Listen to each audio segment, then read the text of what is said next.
the coronavirus, what it means for U.S. China economic and trade relations, in which we have 2 Chinese members and 2 American members of our Track 2 economic dialogue discuss various aspects of how the COVID-19 pandemic is affecting the bilateral economic relationship. Today's panel will focus on whether and how we can cooperate to limit the human and economic damage caused by this global pandemic and the deterioration in U.S. China relations.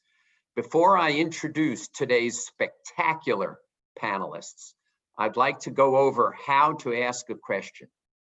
For attendees within this Zoom webinar, you can click the Q&A icon located at the bottom of your screen to type a question anytime during the event. Please be sure to include your name and affiliation. Or you can ask a question by using the raise your hand icon, also located at the bottom of your screen. Once called upon, we will then promote you within the webinar and open your camera for you to ask our speakers your question directly. You can choose to turn off the camera on Zoom if you won't want to show your video, if you're in your pajamas or you don't like the way you look this morning or this evening. Once you've asked your question, please click on the hand icon to lower your hand and your video will turn off. For those viewing the program via live stream on our website, please email questions to rsvp@ncuscr.org. Now on to our panelists. Since their bios are on the event page of our website, let me just say that these are 4 of America's and China's outstanding economic thinkers who have contributed enormously to U.S. China relations through their positions in government, through our Track 2 dialogues, their writings, and many other fora. We have Yao Yang, who is our partner in this Track 2 dialogue, and it's the director of CCER and the dean of Peking University's National School of Development. We have Feng, who briefs many of our delegations who go to China and is a professor of economics at the National School of Development at PKU. We have Lardy, who's a vice chair of the National Committee and is the Anthony M. Solomon Senior Fellow at the Peterson Institute for International Economics. And finally, we have Bob Rubin, who was America's 70th Secretary of the Treasury, is a participant in our Track 2 dialogue, and is currently co-chairman emeritus of the Council on Foreign Relations. So with no further ado, I'll ask Bob to kick it off with 5 to 7 minutes of comments. We'll then go on to Feng, Nick, and Yao Yang. I'll have a discussion with them, and then we'll open the floor to questions from our attendees. Bob, thank you so much for your service, and thank you for joining us this morning. And you need to unmute yourself.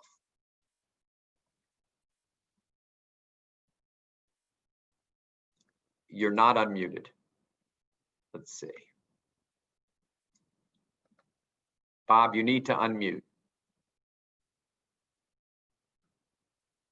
No. There okay. You go. Yep. Yeah.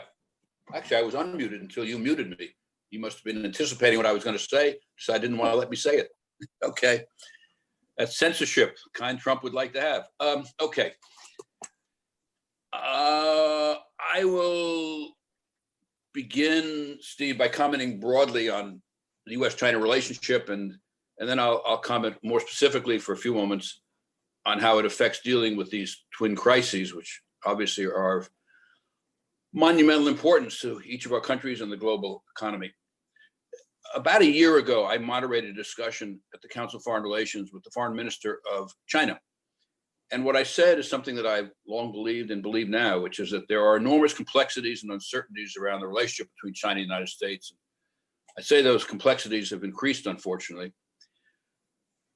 But while that is all very uncertain, what seems to me to be not at all uncertain and not at all complex is that the 21st century, life in the 21st century, is going to be enormously affected, for better or for worse, by whether or not the United States and China can establish a reasonable and sensible, constructive relationship, or we have an adversarial relationship. Furthermore, when you look at our two economies, I believe that each of our economies faces huge challenges. Having said that, it does seem to me that the probabilities are high that our very different political systems will meet the challenges that we need to meet to succeed. And I suspect that the odds are pretty high, probably very high, that we will both do very well over the decades ahead. And I think it is although there's certainly no guarantee, and as I said a moment ago, it does depend, I think, very largely on whether our domestic political systems, the two very different systems, are able to meet our challenges. I also think, although I know this is a view that is not broadly, is not held, although I know there's a view that many in our country don't hold, and I suspect the same may be true in China, I think it is enormously interested of both our countries that the other ones succeed economically. I have an impression, and I have had this for quite some time, maybe right, it may be wrong, that there are those in China, maybe many in China, who, I was at the U.S. Embassy some years ago, and the chief of station said to me that many in China think that the United States is leaving the station and China is entering the station, and that we will not be successful in the years and decades ahead. I think that is almost surely wrong, highly likely wrong.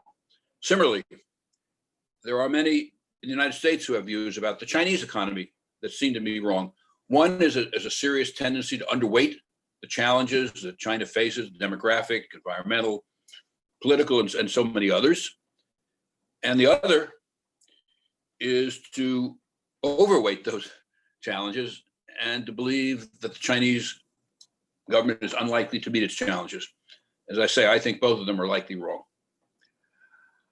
As has often been said, but I think too seldom really understood and internalized, that there are hugely consequential challenges, transnational challenges that can enormously, I think even catastrophically, affect both of our countries that neither one or any country is strong enough to deal with by itself. And the obvious examples are climate change and nuclear weapons, future pandemics, as we've unfortunately, tragically learned in the case of the coronavirus, and others. We can certainly choose, as we seem to be at the present time, not to work together and to move toward an ever more adversarial relationship, but I think that path will truly be catastrophic for both of our countries. Because I think that path greatly increases the risk that these catastrophic risks will materialize in ways that will be deeply damaging. Also, we would both greatly benefit from a global economic regime with agreed upon norms with respect to trade and cross-border investment. In the United States, I think until we get through the election, I think the politics around China are going to be very difficult. And I think that's inevitable, and it often happens in U.S. election periods. My hope is that after the election and come January, that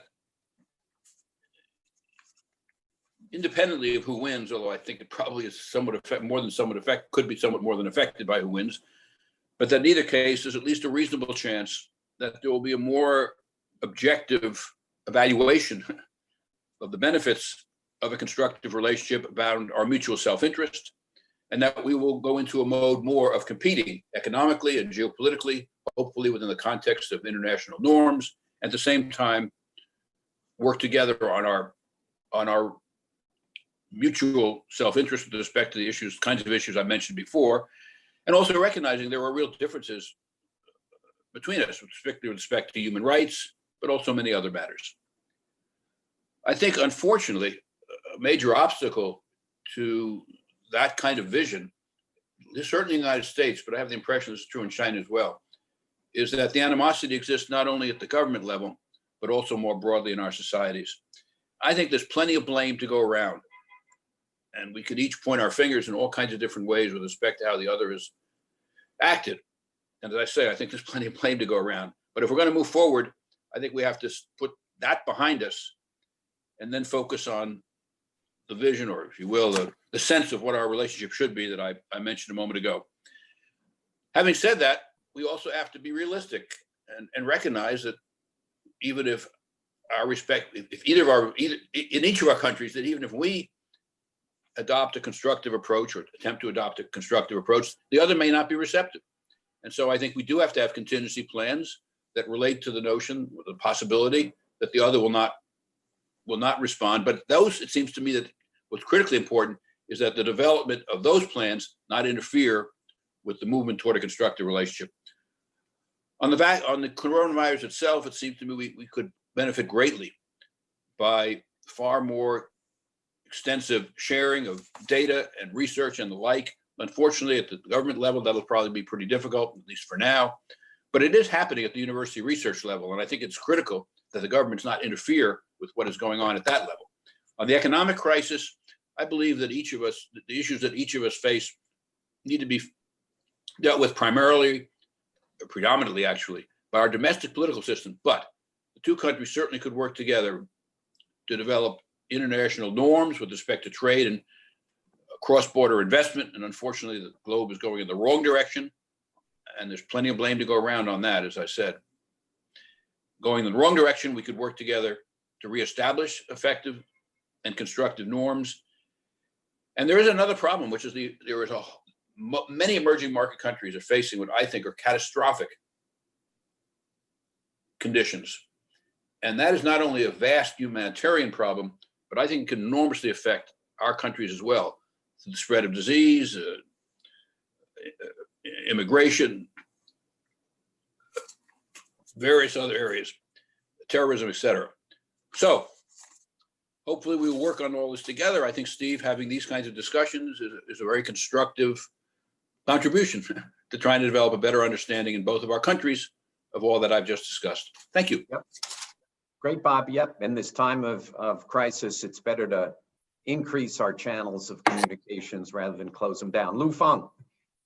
Thank you, Steve. I very much like the talk by Bob, and especially the point what will happen about with regard to U.S. and China relationships after the general election. So we believe, at the beginning of last year, visit to D.C. and New York, we assumed that maybe the worst time is the general election, but now we're not that sure anymore. Okay. Anyway, I would like to divert a little bit, the topic, to share and some of my thoughts on the topic of how for the international community to cooperate.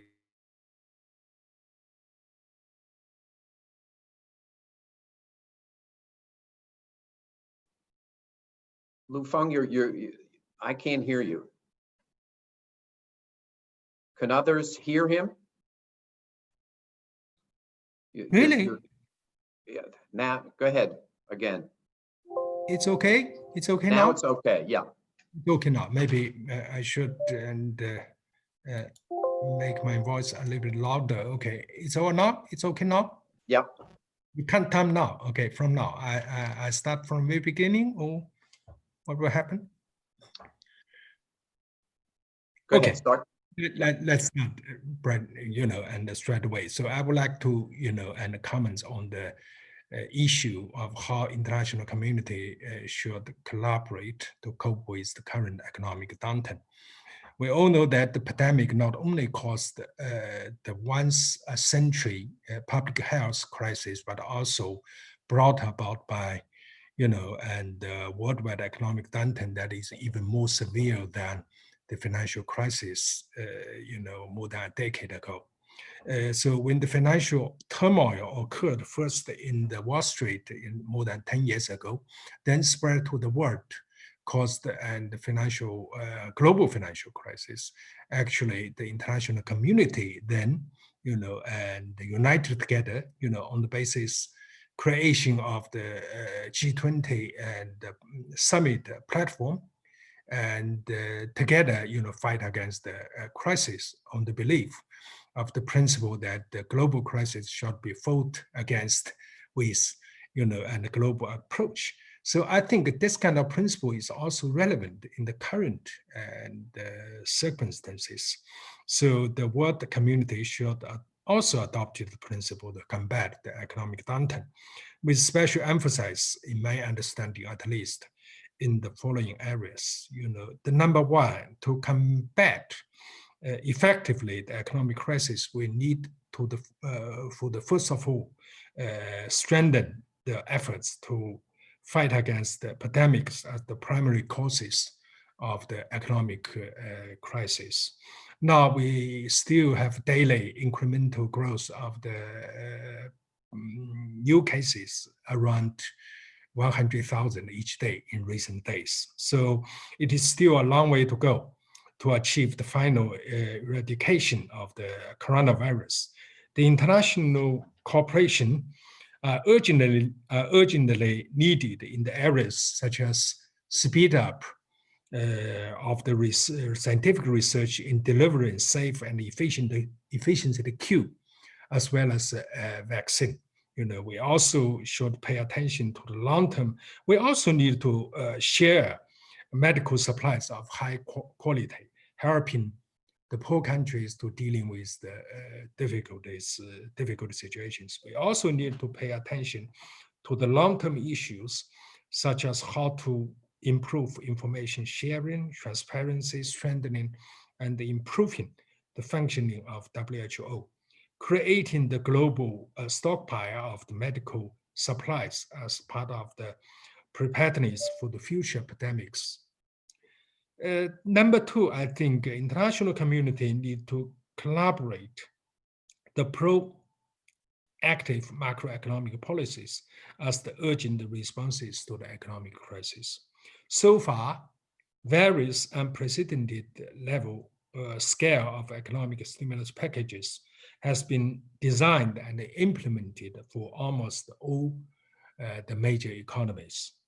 While specific stimulus packages of different scale and structure are the matter determined on the basis of national governments, there have also been, we can witness also been active consultation and discussions in the process of macroeconomic policy formation in the recent months in various ways in the platforms of the G20 Ministry of Finance, as well as central bank governors meeting, even the video conference and even the video summits of G20 international organizations such as the IMF and the World Bank, G7, as well as regional institutions arrangements such as the ASEAN +3 in this part of the world. The similar practices should be continuously pursued so as to avoid negative spillovers of this macroeconomic policy and maximizing the positive policy impacts. Number three, I think we need to collaborate so as to preventing and controlling financial risks. Though the initial shocks of the pandemic on the stock markets in the US and other countries has been, absorbed and dealt with quite successfully through huge coordinated monetary intervention of the unprecedented scale. Other financial risks are emerging or increasing, especially in the emerging economies as well as developing economies, because of the either interruption of the international payments of the, as a result from devastating effects of the pandemics over exports for many countries, or collapse of, the primary prices for the oil and bulk commodity markets in recent months, or simply because deteriorating of the quality of assets for banks and other financial institutions. There are four pillars of the financial safety network for the global world, for the world at the moment. So individual countries reserve, bilateral swaps, among different countries for the central banks, as well as the regional arrangements such as the, CMAN in ASEAN +3 areas, as well as multilateral institutions such as the IMF. So of all these four components, the three excluding first one, they need international coordination. So I think we need to pay attention in this area. Fourthly, the number four, we need to make mutual efforts to secure the global food security. Though the direct impact of the pandemic on grain production is limited, the global food security situation faces special challenges this year, mainly because two reasons. Number one, some grain and cereal exporting countries temporarily suspended exports of wheat, rice, and other grains, even including vegetables. Okay. Additionally, number two, the plague of the desert locust has struck the countries in the Horn of Africa, such as Djibouti, Somalia, Ethiopia, and even threatening part of the West Pakistan as well as India. So far, the international community have done solid work in stabilizing the situation. For example, both ASEAN +3 leader video conference on 14 April, as well as G20 Agriculture Minister video conference meeting on 21 April, all discussed the matter and expressed commitments in assuring the stable functioning of the international grain market.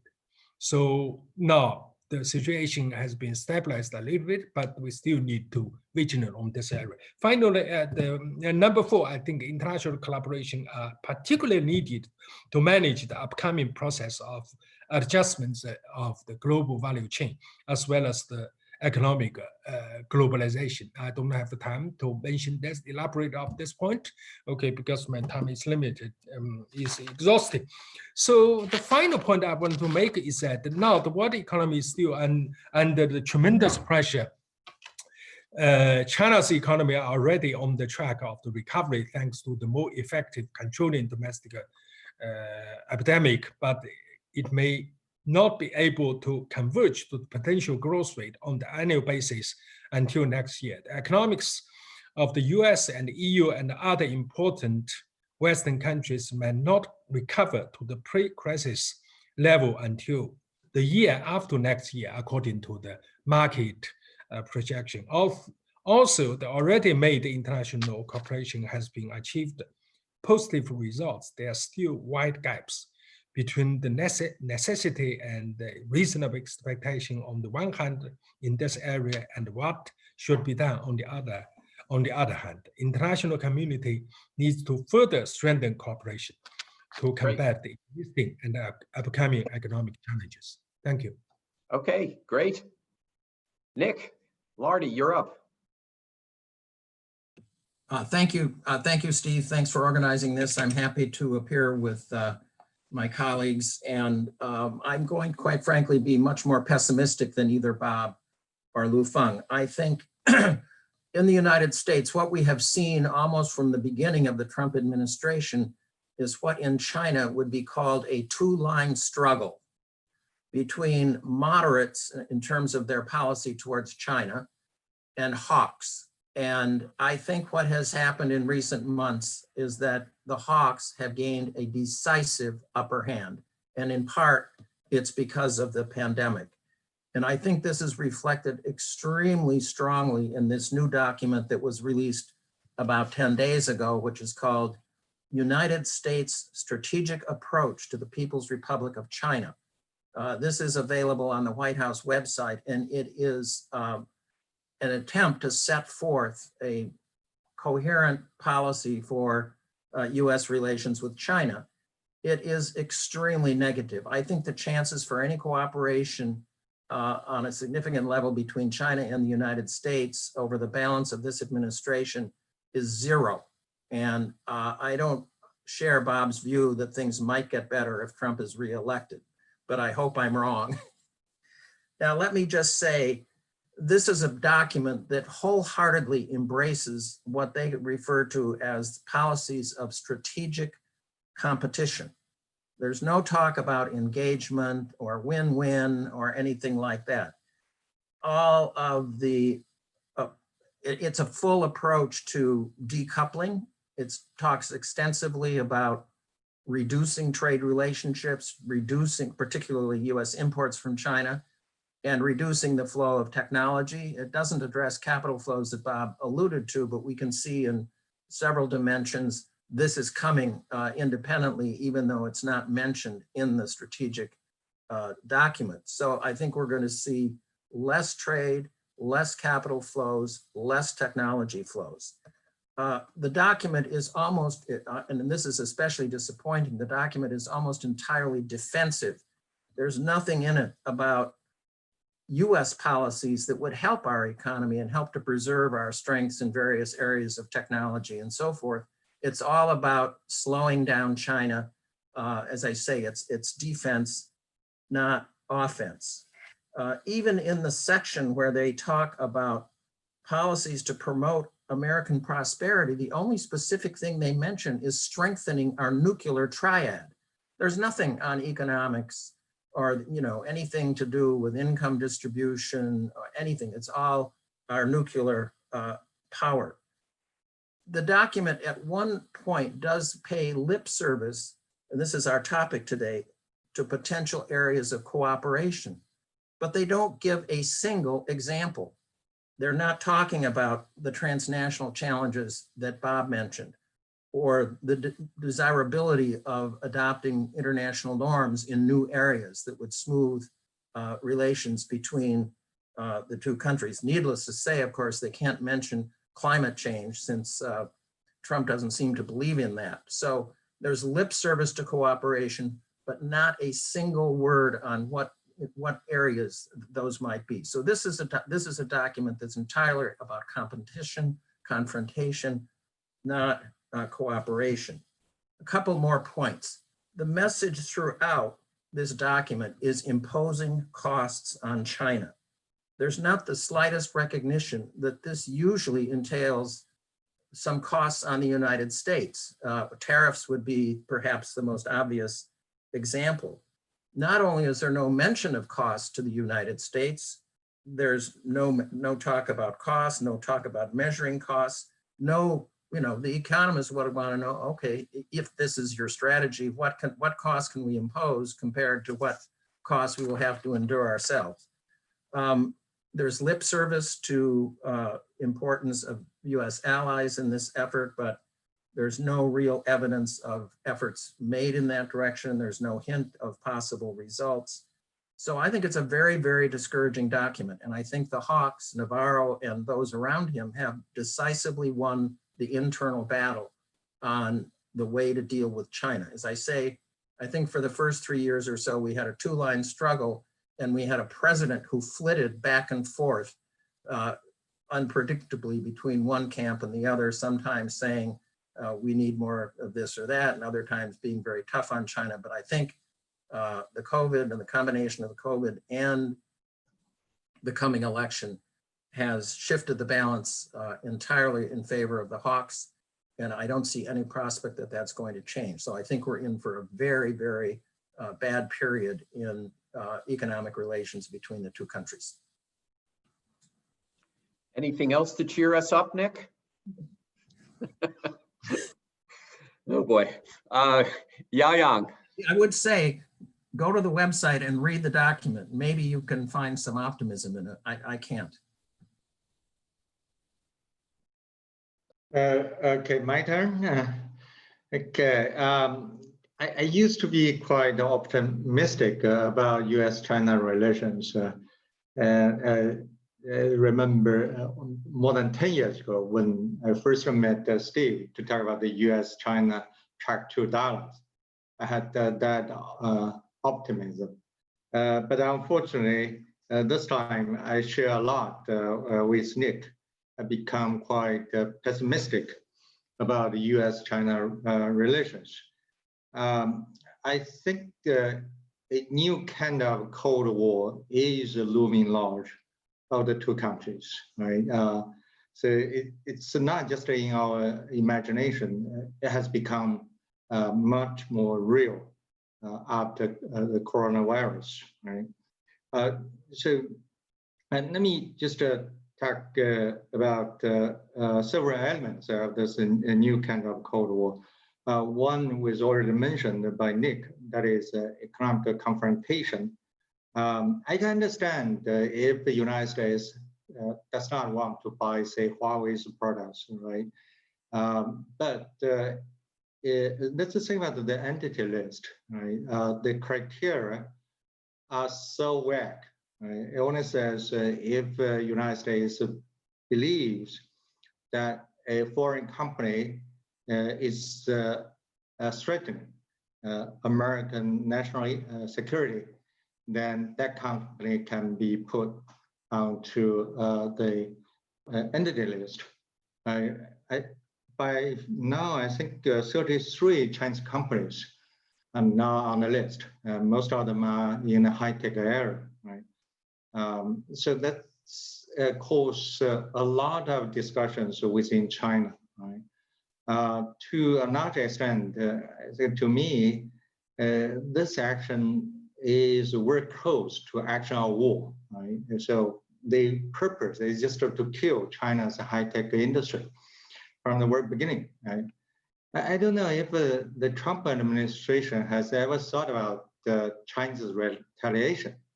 China has not retaliated, right? But that doesn't mean that China does not have any means to retaliate, right? Even without the retaliation from China, it's going to be bad for American companies, right? Think about those high-tech companies in the United States.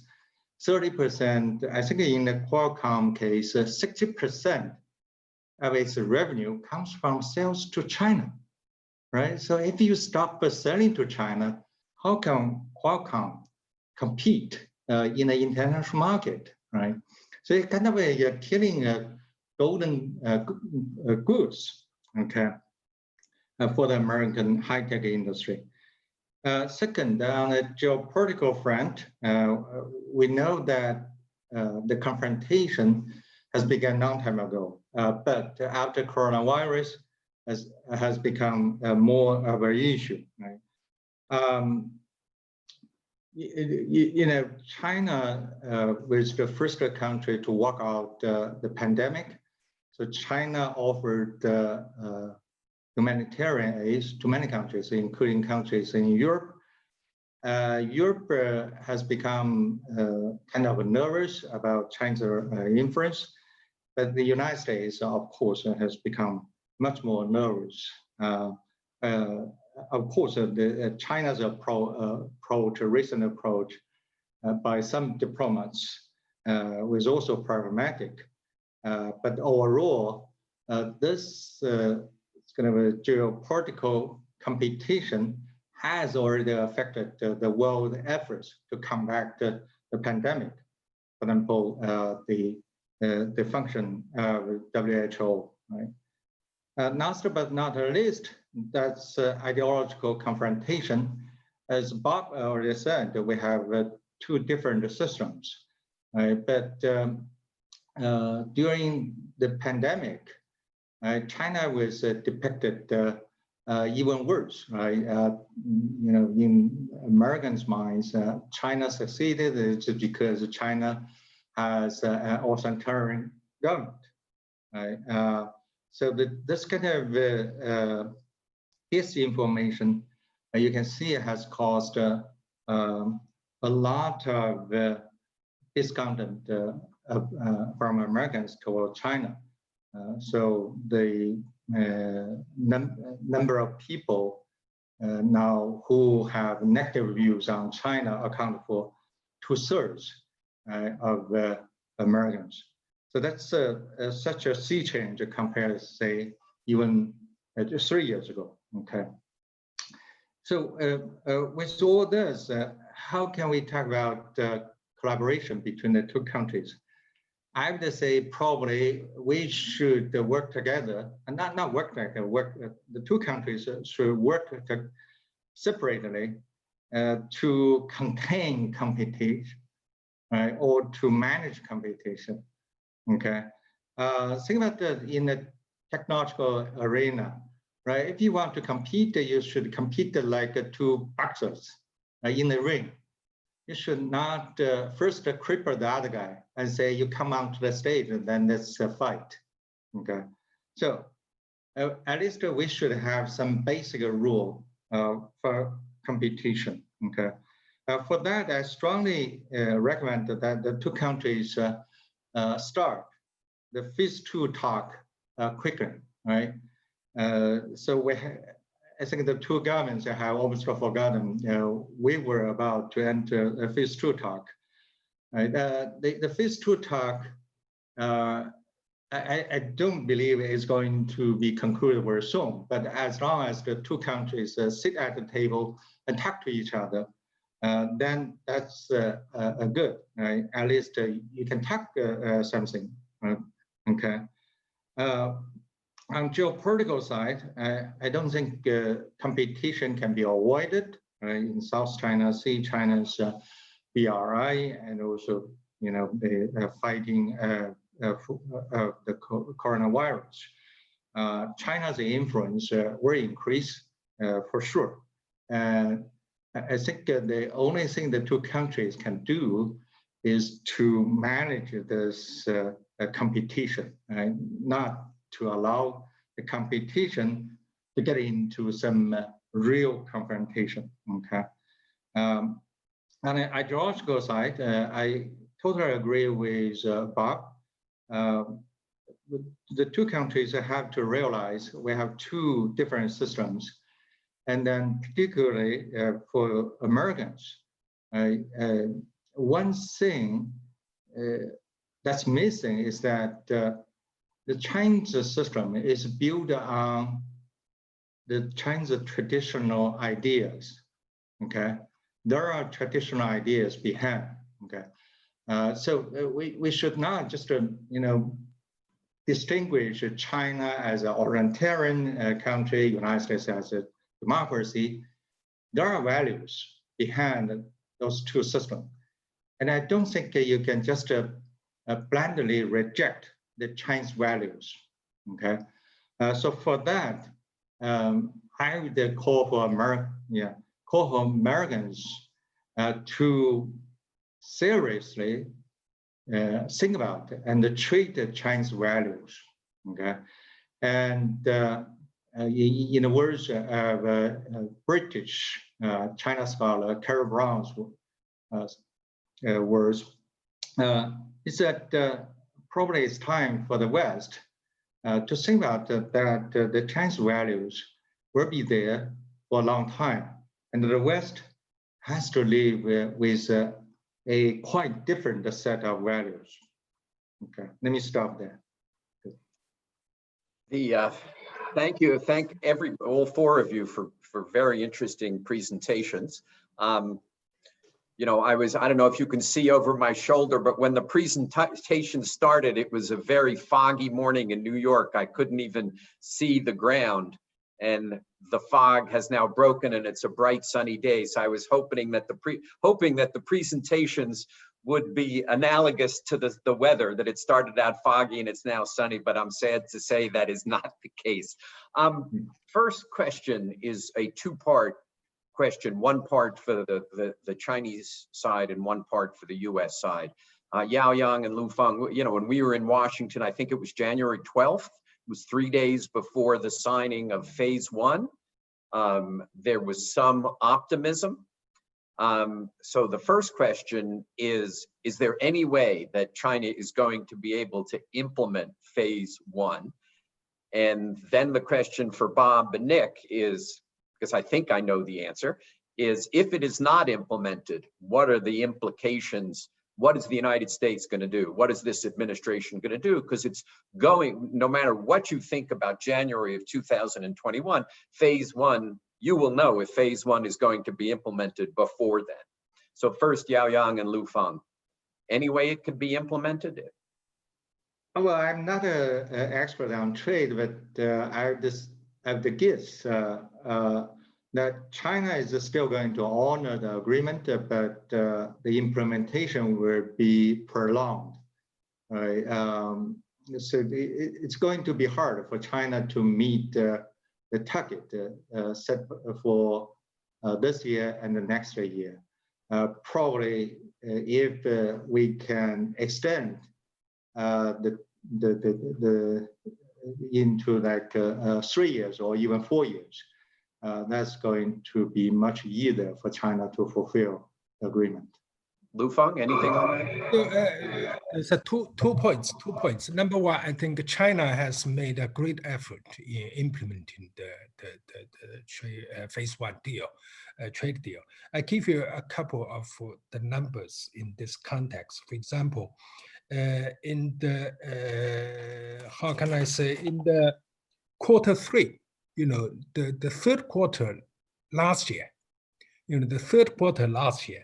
actually China China imports from United States declined on the annual basis by more than 31%. Okay, 31%. So something like 24 percentage points higher, than the overall imports of China, from rest of the world. So in other words, there's a huge decline of the imports from United States. The quarter one, the last quarter, China's imports from United States, growth rates of China's imports from United States are exactly equal the overall imports growth rate, even though it is still below zero. It's something like, negative 3.4%. Okay, on the agriculture, especially from agricultural imports, the quarter one is something like $5 billion.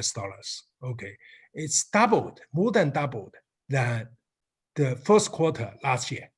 So that indicates China's, implementation and efforts are very vigorous. Okay, but it's still way below than, and 2017. That is the $9 billion. So then the first observation for me is that actually Chinese government take it very seriously to implement the deal. Number two, I agree with Yao Yang, actually, because the pandemics, and introduced a tremendous disruption for the trade plan for the overall economic environment. So implementation process, and may be interrupted to some extent. So I think it's realistic to assume that we can do that exactly according to the plan. Actually, it's totally unexpected when we signed the deal at the beginning of the this year, then there's out of the blue, there's a pandemic. So maybe we need to be realistic on that regard. So fortunately, we see actually, I have some empathy with the Nick's observation, but also have some conservations. There's still some, how can I say, positive elements, in the reality. Actually, on the May 8th, there's talks, by the phone between Vice Premier Liu He on China, with his counterparts in United States, Mr. Heitleiser, as well as Mr. Munich. So general tone of the communique is positive. I don't know what behind the, the door, but on the basis of my personal observation, if the general announced, and the texts are in positive, general speaking, it reflects the reality behind the door. So I think we need to be realistic. We need to allow some flexibility in implementation of the plan. Nick or Bob? Nick? Well, no one's, the phase one agreement has two parts. One is the one we always pay attention to, the extra 200 billion in Chinese imports from the United States. That may or may not be possible, probably technically could be done. It would involve a huge amount of trade diversion. It's a big number, but compared to Chinese imports, which are, closing in on 2 trillion a year, it's not impossible. But I would say we need to pay more attention to the fact that China has followed through on its commitments to improve, revise and improve the foreign trade law, increase protection for intellectual property, trademarks, opening up the financial sector, which has moved ahead fairly strongly. And the business community is actually very happy, at least the US business community is very happy with this aspect of the phase one agreement. So it may be a stretch to get to that 200 billion, extra 200 billion over 2 years, but there are a lot of other dimensions of the agreement that we shouldn't lose sight of. And I think they do reflect the fact that China is moving ahead to implement the agreement. Bob. Yeah, I just had one brief comment. I agree with Nick, and I also agree that the U.S. business community seems, as far as I can tell, at least based on what our clients say, to be pleased with that. I personally think that the 200 billion of mandated buying was a misguided way to think about global trading relationships anyway. So whether China can fulfill them or not, I think it was a very badly misguided way to think about trade. Yeah. Question from Intel, which kind of from Brian Dargeted at Intel, who's asking about the restrictions on semiconductor exports and the implications of that for China's goal of technology independence, which then touches on an article, a headline in the Wall Street Journal today, which is the US can kill Huawei. And that basically over the next 12 months, we're going to see Huawei's inability to purchase the high quality chips manufactured, as I think Yao Yang said, or Lu Feng said, by Qualcomm, Intel, and others, is going to make it so it can't be a world-class company anymore. What do you think about both of those concepts, Yao Yang, Lu Feng? Oh, well, I think that's a misunderstanding about Huawei.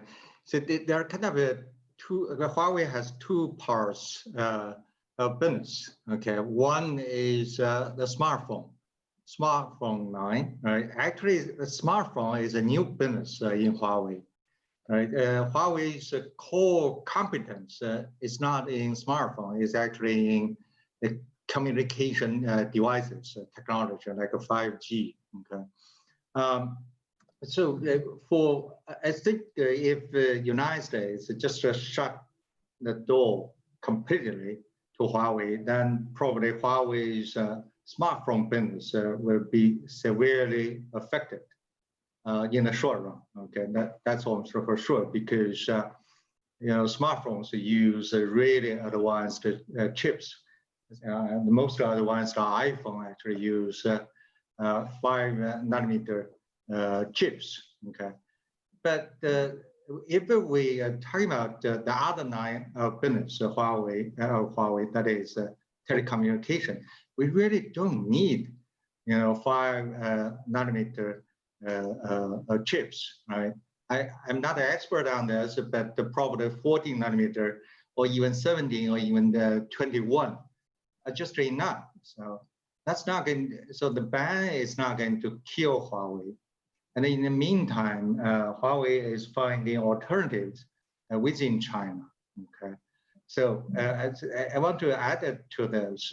If the U.S. really want to go for this, that's going to force China to develop its own chips industry, right? To invest heavily into this, because this is the competition for the future. Okay, China can do that, can put tons of money into that business. Not in 3 years, but definitely in 5 years, or latest in 7 years, China can catch up, right? And that's not a good story for American companies. Yeah. Lu Feng, anything on that? You got to unmute. Lu Feng, unmute. 2 points. Number one, I think, of course, United States is a superpower. If United States, and using ordinary, government power to curtail Huawei, it will make Huawei very difficult in a lot of aspects. Okay, I'm sure about that. But I don't think it will kill Huawei. It will be difficult, slow in certain aspects, but Chinese domestic market is huge, and if you do that, and it will also, like also Nick mentioned, it will counterproductive, for the United States as well. On the other hand, the point two, I want to make is that I'm not sure whether, it is definitely the final strategy adopted by the United States already. There's a mixed informations, for example, I don't know, I'm not expert in this area. If you read the media that says there's some offer from the United States, you can collaborate with Huawei, share, all these kind of the patents, Also, I don't know what will happen, maybe several hours later about, Mengwan. So I don't know. So I think the policy adopted by the United States is tough, especially the documents highlighted by Nick, it is issued by president, I'm not sure whether it also indicates something different, it's not by a ministry or departments, okay. Sure, it's hardlining, also in China, inside China, also there's sort of the hardlining tones in the policy. But on the other hand, I don't think that there's no flexibility whatsoever, anymore. Actually, if you observe what happened in the recent months, especially in the March, in running up to the video conference of G20 summit, actually, we are very difficult situations in terms of, where these coronavirus come about. That's very controversial, very sensitive. Then you observe some kind of the subtle diplomacies, has been occurred on both sides, on both countries, then at least temporarily, they eased up the tension, then paved the way for the summit. So I agree, the situation is very tough. It's much more complicated than beginning of this year, but I still think it's not the end of the day. Thank you. Steve, can I come in on this? Sure. I would not bet against Huawei in this circumstance, and I'd point to several things. First, according to their 2019 annual report, they had $24 billion of stockpiled parts and components. Secondly, TSMC will be able to continue to deliver all of the goods that were on order prior to the time this new executive decision came out of the US government. So we don't know what how big those orders are, but they're going to continue to get very substantial shipments over the next 120 days from TSMC. Third, TSMC is a very smart, sophisticated company. My prediction is at the end of the 120 days, TSMC is going to start applying for licenses. There's no prohibition on selling to Huawei. You have to get a license. Well, yes. Is Huawei going to get a license to sell, continue to sell to Huawei? I'm betting they will. And if they don't, what's going to happen to their $12 billion investment in Arizona? They're going to slow walk it, downgrade it.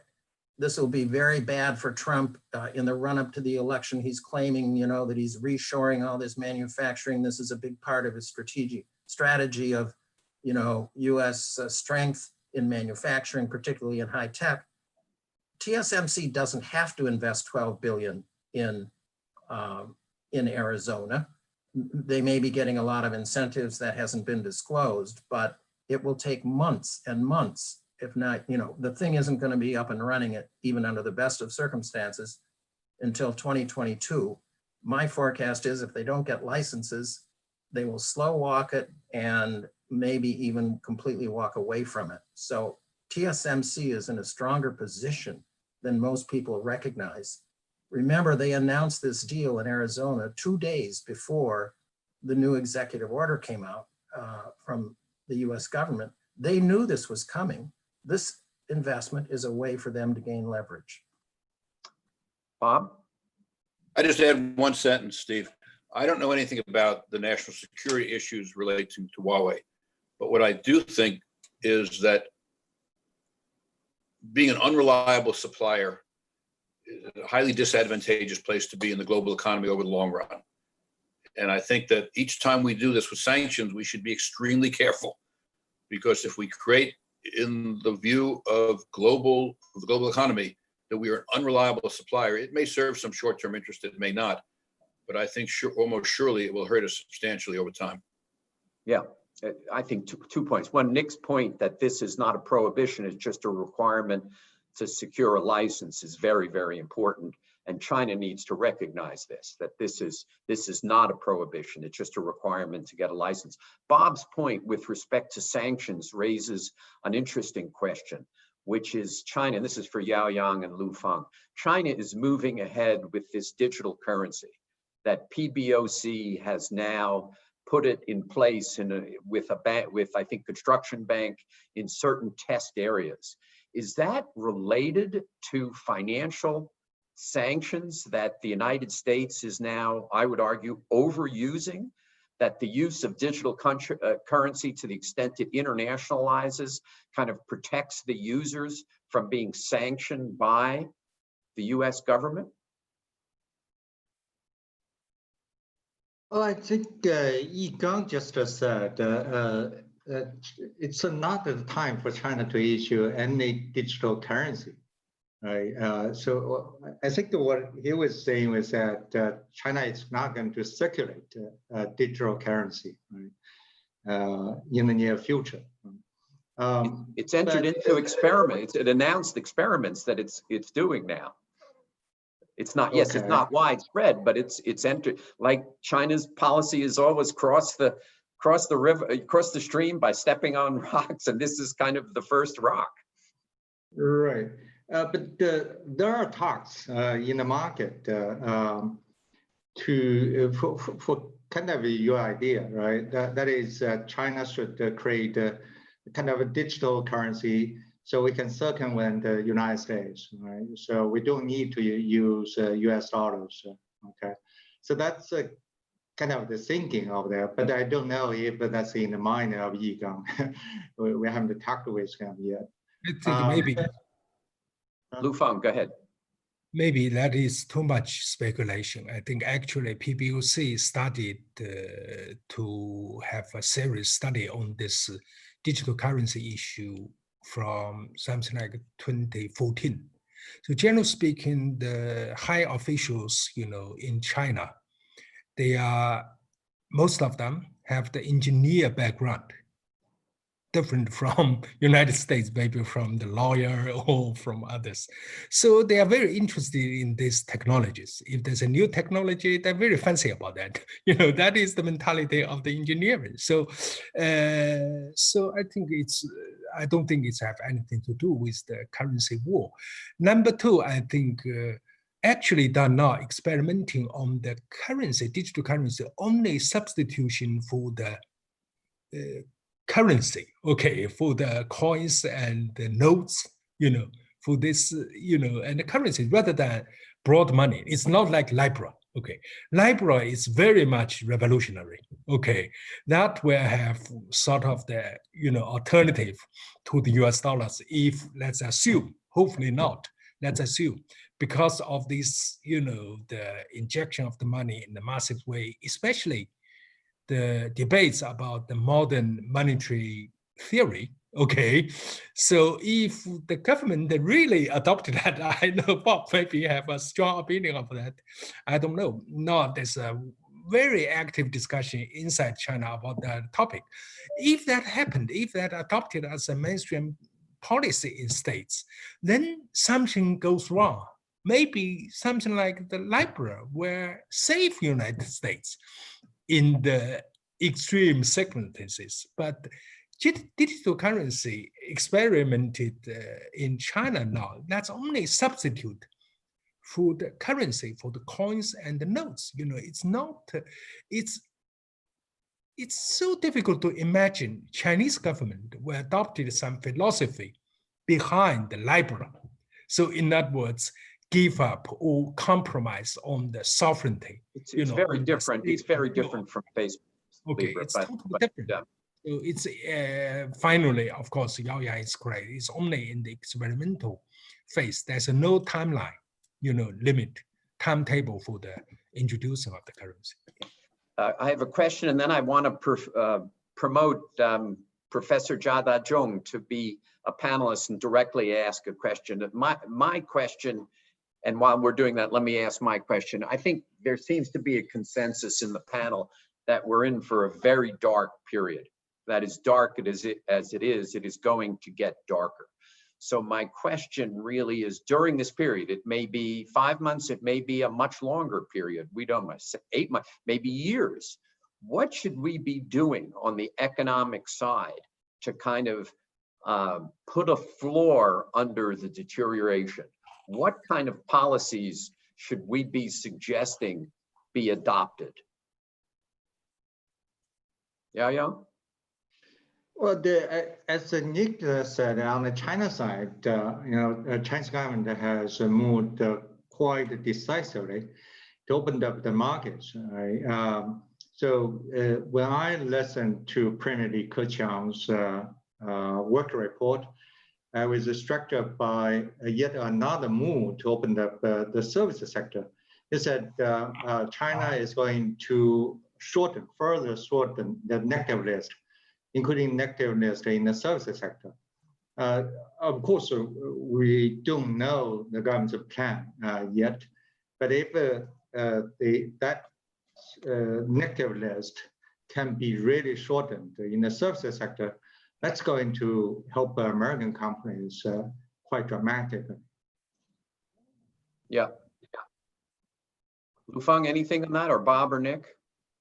Okay, so I agree that, actually at the beginning of my talk, I said, and at the beginning of last year, we assumed that maybe the worst time for the Sino-US relationships is on the general election, then maybe because there's a trade deal, then maybe we can gradually reconcile the relationships. But now, because the pandemic, especially, and the crisis in states, maybe the hawks are still getting more momentums, so the situation may be significantly different, even become worse, or uncertainties has been increased.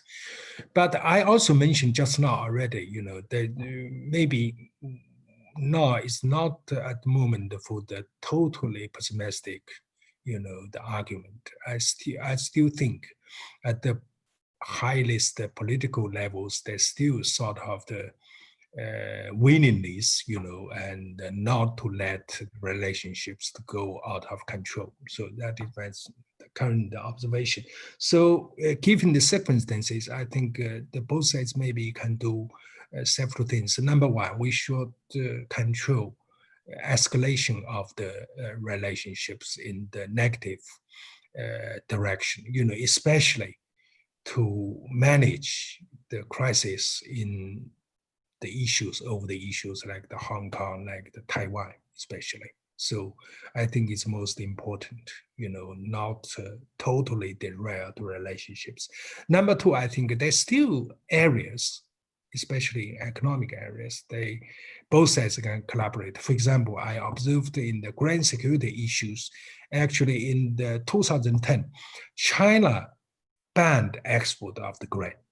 I also wrote an article to comment on that policy, criticize of that policy, but this time China did not. China actually take very active role in stabilizing that.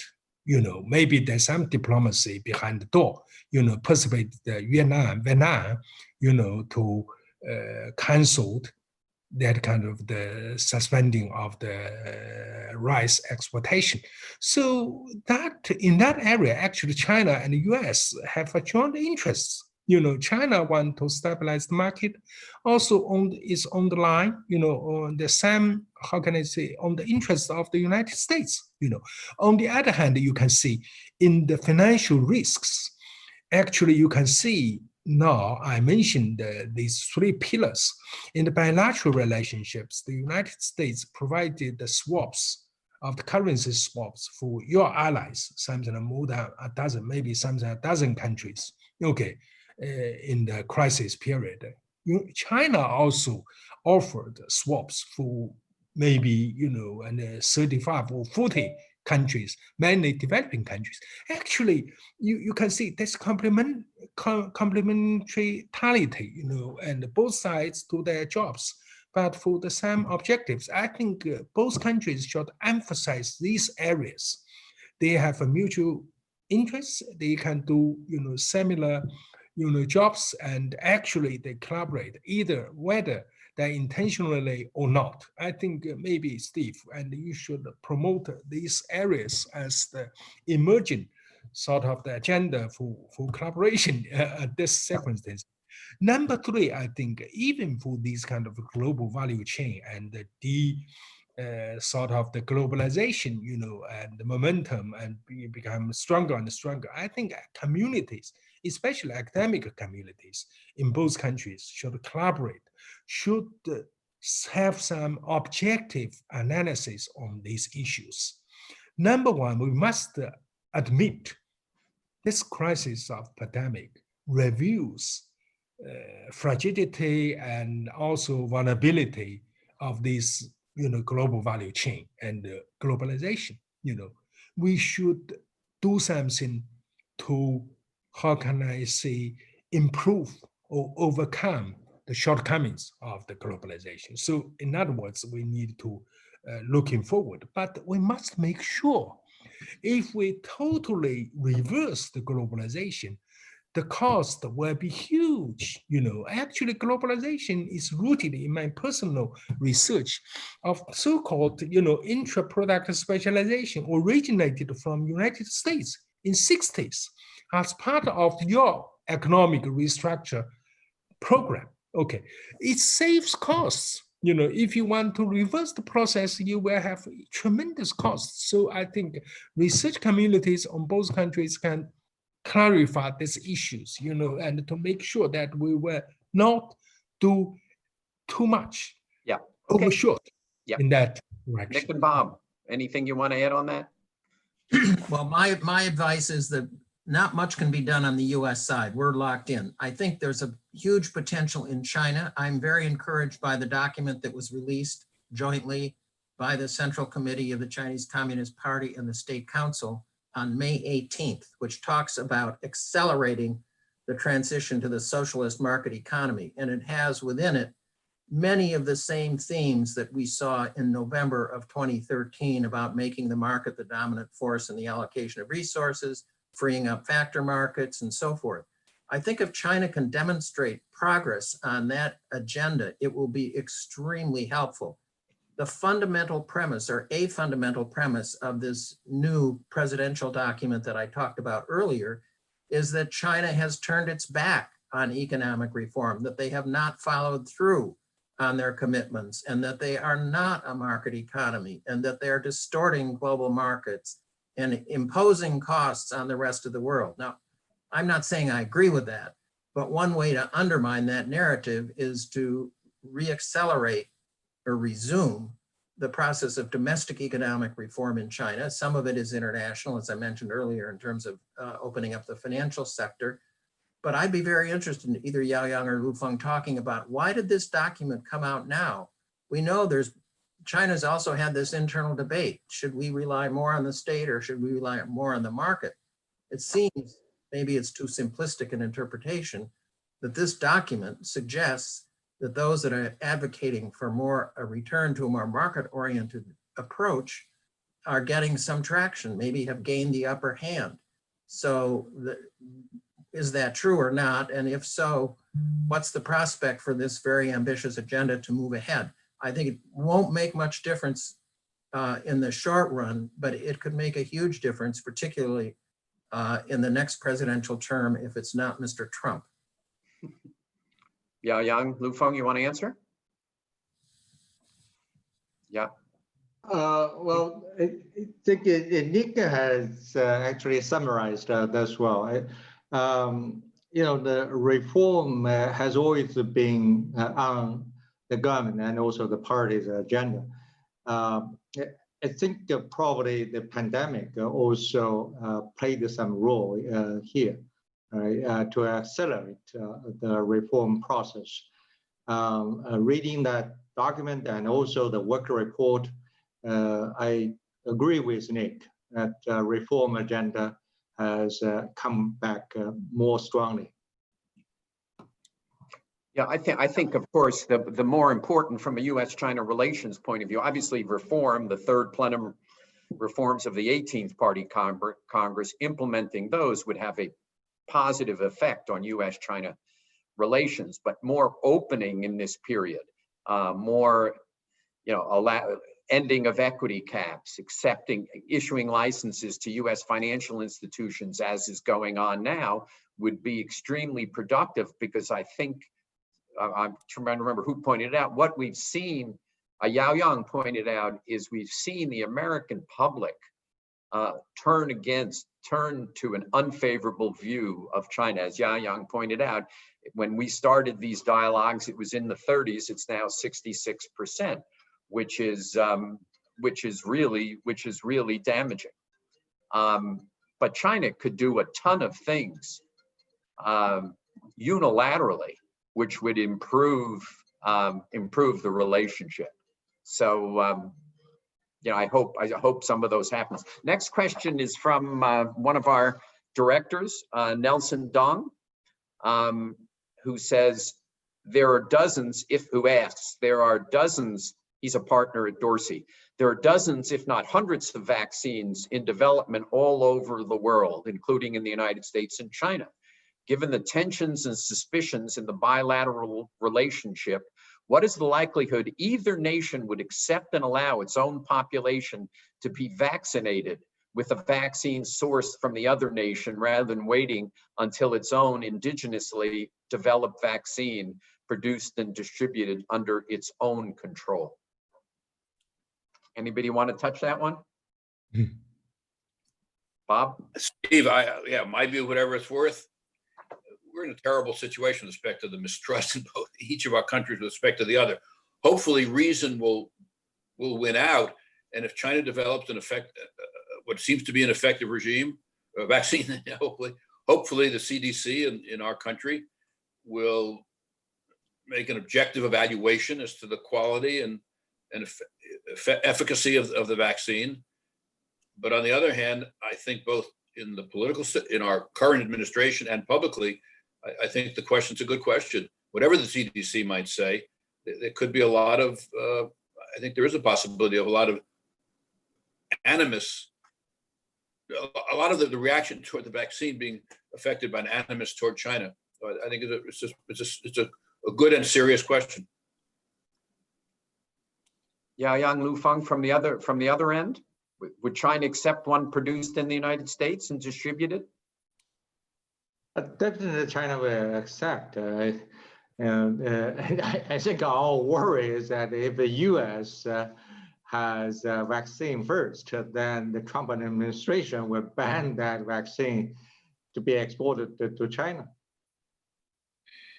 No idea.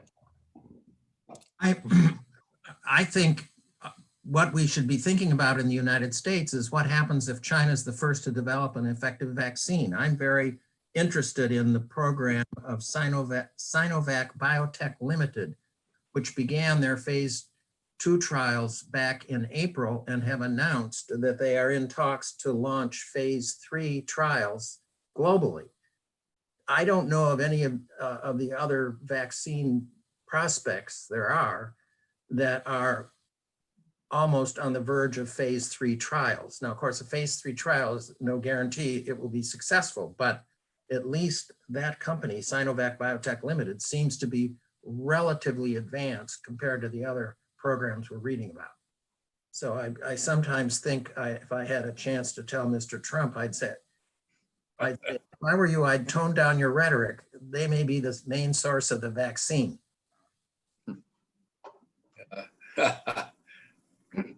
No doubt, Nick, he would engage with you intellectually and in a serious manner with respect to that observation. Let's talk about, I think Lu Feng said we should be careful not to escalate in this environment, that, it's important. There's it's hard to find constructive things to do, though I think there are a few, but it's important that we not do destructive things. There's a view in the United States that is precisely not what China is doing, that there are a lot of policies that are changing right now and leading to even a further worsening, whether it's the South China Sea, they're increasing incidents there, the Sino-Indian border, there seem to be incidents there with respect to Taiwan, and most importantly, with respect to Hong Kong, that the new national security law is creating a situation where it's possible that Hong Kong will be seriously damaged economically if foreign businesses decide that they're not prepared to remain there under the new legislative environment. So what's going on there? Obviously, Hong Kong is not as important. Back in 1997, it was 20% of China's GDP. Now I believe it's 2%, but what's going on? Why now? Obviously, the demonstrations have been very disruptive, but they seem to have calmed down during the pandemic. Now, as a result of these proposals, they've picked up again. National security, it says, of course, they want to still preserve the one country, two system, but they recognized, and the current system is not in line with the objectives defined by the government for the national security. I think that is just, of course, and there could be different opinions, but general argument is that on the number two observation is that actually they want to have two phases of implementation. Actually, now it says the People's Congress, authorized to, how can I say, to creation some kind of a law in this area, but we still, have to wait to see, whether it will do it immediately and what kind of law we'll have. So that is only first step. Number three, maybe there may be some calculations, and even, there's some law in that kind of direction, only targeting the political aspects, like the Li Jiaqing recently says, hopefully that will stabilize the economic situation in Hong Kong, I'm not an expert in that area, and I know it could be very controversial, and the area on which, and I know the President Trump said they will have new documents maybe, this week, later this week. It could be some new tensions. Hopefully they were managed, not too much, and explosive in certain, to some extent. Yeah, in a Washington that is virtually devoid of bipartisan consensus, there's a consensus that the United States needs to act because of the NPC's action on Hong Kong. But Steve, look, Hong Kong, I think, is going to be severely damaged by this if China goes ahead. But to what extent is that our business? But the thing is that this new move was actually based on Article 23 of the Basic Law. It was tried once in 2003, right? But failed. But last year's demonstrations showed so many people, particularly some of those young people, really were going to the other direction, that is independence of Hong Kong. So I think that was the major motivation behind this new move. The new move says NPC is going to pass some resolution, and then the attachment with the Basic Law, I think attachment 2 will adopt this legislation. Okay. But we don't know the specific contents of this regulation or laws.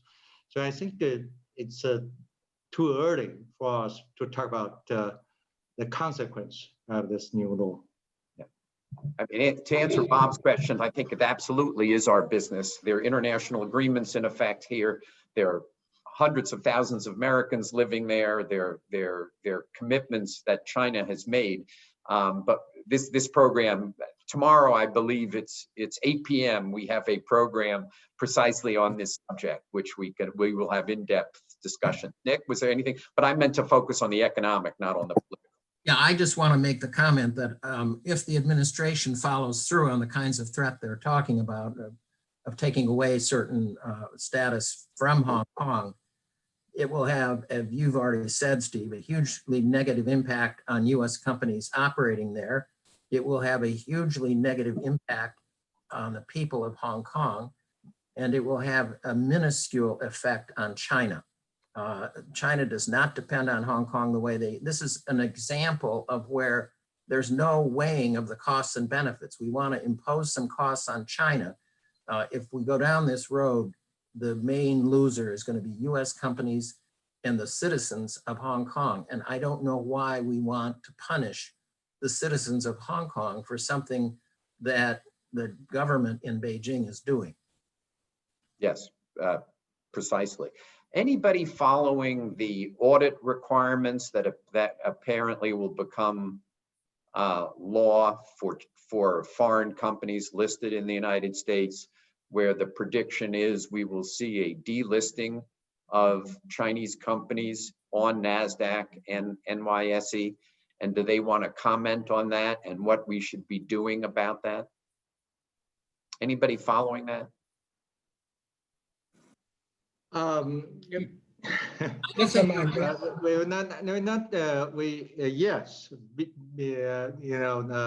locking has caused a lot of discussions in China. And on this issue, I think the Chinese government is quite determined to get rid of those kind of cheating, frauds, even when they happen, say, on stock markets in the United States. In the short run, probably there will be a shock, but in the long run, I firmly believe this is going to be good for Chinese companies. Maybe there's a lot of discussion about the recent documents by by the senator, or about strengthening regulation with regard for the Chinese and the listed companies in New York. A lot of discussion and some worrying, but I think there's also some analysis says maybe and there will be no, how can I say, absolute sort of the change in the basic situation. The logic is still the similar way, similar to what Nick commented about just now, So I think most of the listed companies, of Chinese listed companies in America, is mutually beneficial. So if you delist it for most of the companies, I think the major loss will be on the U.S. side. Of course, China will also incur some kind of the losses. So maybe there will be further sort of the more vigorous sort of the regulation on that area, but not U-turn in that situation.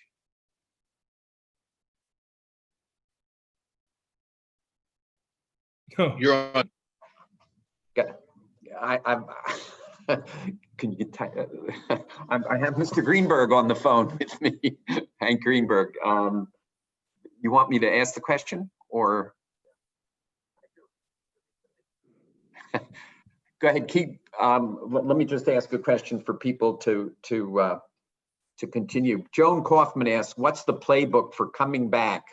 Joan Kaufman's at Schwarzman Scholars. What's the playbook for coming back from the current brink in U.S. China relations?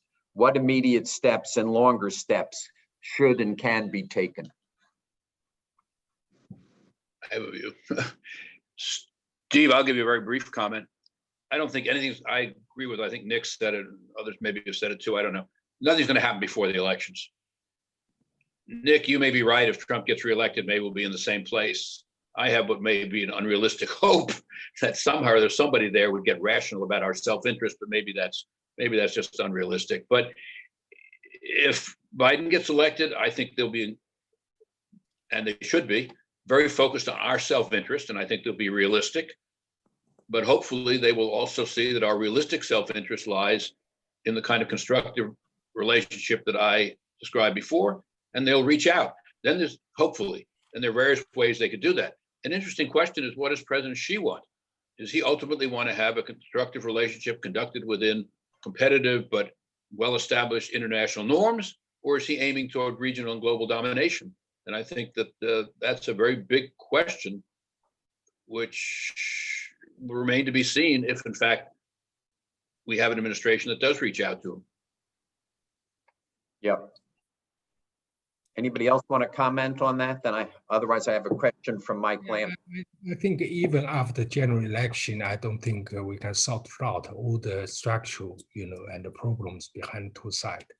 I think the best prospects we can hope is stabilizing the situation to allow the both sides to evolve, and for some time to come. Yeah, I mean, I wrote a piece which you're all welcome to read in the South China Morning Post, where I said economic. I read that. It's very good. It's very good, well-written article. Yeah, economic and diplomatic competition are fine. We have them. It's okay. But China does not pose an existential threat to the United States, nor does the United States pose an existential threat to China. And characterizing each as existential threats to the other has damaging implications for the peoples of China and the United States. That's the short summary of a much longer piece. Nick, did you have something on that one?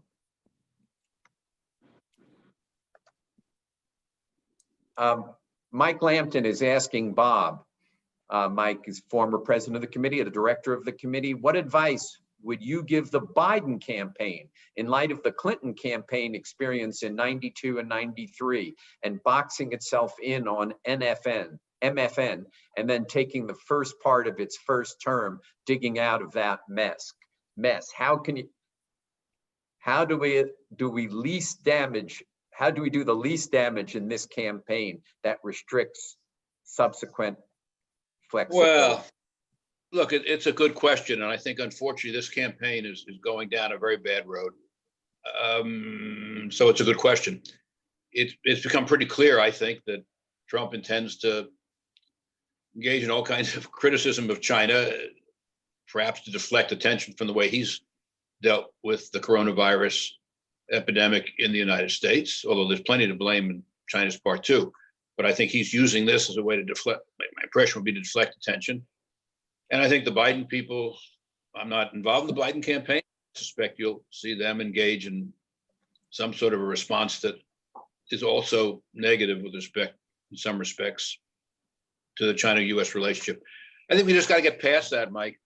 And once we get past it, then it seems to me that if Biden gets reelected, or gets elected rather, that there are just a lot of ways that he could reach out, while at the same time being very aware that we need to know what is Xi's reaction going to be. Is he trying to develop regional and global domination over time, or will he be responsive to the effort to construct a relationship? I think there are a lot of ways that they could reach out, and then you can see what Xi's reaction would be. Anybody else want to comment on what Biden should be doing? He's going to do what's in his electoral self-interest right now, and I believe that's right for him to do. And at the same time, I think he's a very I at least think that a very thoughtful individual with respect to these issues. And I think he'll be very focused on our self-interest. I'm repeating myself, very focused on our self-interest, that he should be, but that in that context, he will see whether there is an opportunity to work effectively with China and whether China is responsive to that, to an effort in that direction. Be my impression. I don't have any knowledge, just my impression. From Fordham Law School, William Janis asks, is there more U.S. China economic and investment cooperation below the headlines? So I guess it's for Nick or Yao Yang, or, well, I guess any of you. Is there stuff going on which the media is just not talking about, and it's not as horrible as it seems on the surface? Well, I'll give you one perspective, and that is, if you talk to the working level people at USTR, they are very optimistic about their relations with their counterparts. There are many of the technical questions. They're practically in daily contact, trying to overcome different issues on implementation of phase one. And I think this is part of the reason that Mr. Lighthizer and Liu He were able to say that they think we're still going to be able to implement phase one. They're working very hard behind the scenes. You never read about any of these people in the newspapers, and you never read anything about exactly what they're doing, but they're in very intense cooperative discussions about many of the issues involved in the implementation of phase one. They don't have any difficulties communicating, and I think on each side, they're making the best efforts to get the agreement implemented. So that's one example, one agency of the US government. So it's not necessarily indicative of what's happening elsewhere. Tesla is very happy about the investment in Shanghai. I visited that site of the investment. You know, it's going very, very quickly. And also, you know, and the time schedule of production has been implemented, you know, even better than planned. So that is also a piece of the evidence indicates, you know, not that all the things and going wrong. Steve, you're on mute. You're on mute. Am I on mute now? No, I'm okay. Can you hear me? Yeah. Yeah. Good.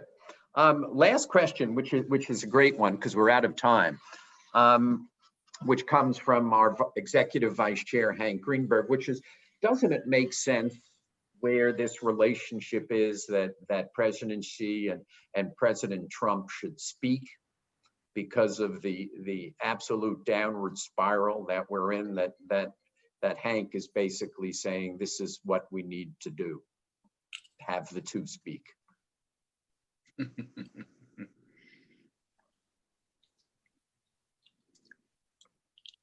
I'm not sure you're going to get the two leaders to speak to each other, but I do think what we're surely lacking in recent years has been any sustained high-level dialogue on a range of issues, including economics.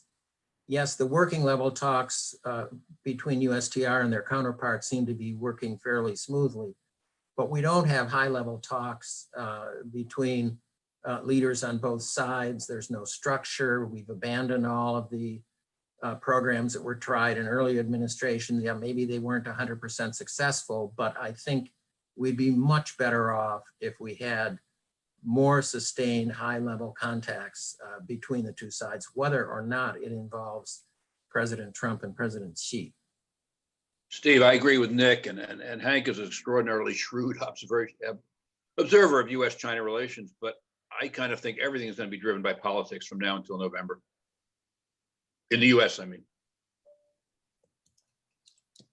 Yeah, I tend to agree with Bob. We're not going to see anything substantial happening before November because Trump really wants to play this China card for his campaign. Yes, I agree. Lou Yes, Feng. I agree. Generally speaking, I agree. Yes. Well, the sun is now brightly shining in New York. I wish I could say the same on the U.S.-China economic relationship, but this has certainly shed an enormous amount of light on the relationship. I think the answers have been very, very interesting. I've already gotten a bunch of emails saying what a fabulous program this is, but I've already overly abused your time by taking more than the 90 minutes that I promised this would take. I thank Yao Yang and Lu Feng for staying up close to midnight and educating our very large audience in the United States. I thank Nick and Bob for being here this morning. It has been a truly wonderful panel, and I thank you all for joining us. And I look forward to when we can meet in person, but in the meantime, we will conduct our Track 2 economic dialogue with Carla and Hank Greenberg as co-chairs virtually. So we will do it via Zoom. So we look forward to seeing you again over Zoom. But thank you so much for joining us. Thank you, Steve. Thank you, Steve. Thank you. Bye-bye. All right, Bob, Nick.